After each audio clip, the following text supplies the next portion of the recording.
लोकसभा निवडणुकीचा रणसंग्राम सुरू झाला असून बीड लोकसभा मतदारसंघातही रणधुमाळी सुरू झाली आहे। बीड लोकसभेसाठी चौथ्या टप्प्यात निवडणूक होणार आहे।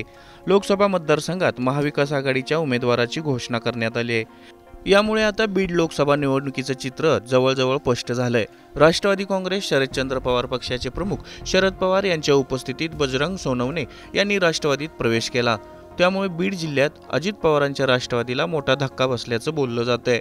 राष्ट्रवादीतील नेते आणि मंत्री धनंजय मुंडे यांचे निकटवर्तीय म्हणून बजरंग सोनवणे यांच्याकडे पाहिलं जायचं, मात्र त्यांनी धनंजय मुंडेंची साथ सोडून शरद पवार यांच्या राष्ट्रवादीत प्रवेश केल्याने अनेकांच्या भुवया उंचावल्या आहेत। मागील पंचवार्षिक निवडणुकीतही बजरंग सोनवणे विरुद्ध प्रीतम मुंडे अशी लढत झाली होती। यंदा होणाऱ्या निवडणुकीत पंकजा मुंडे विरुद्ध बजरंग सोनवणे अशी लढत होणार असली तरी दिवंगत विनायक मेटे यांच्या पत्नी ज्योती मेटे यांनी देखील मुंबई येथे पत्रकार परिषद घेऊन आपली भूमिका स्पष्ट केली होती। त्यांनी बीड लोकसभा निवडणूक लढवणार असा ठाम निर्धार व्यक्त केला आहे।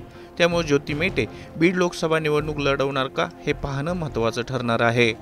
Sukesh Naikwade, Times Now Marathi, Beed.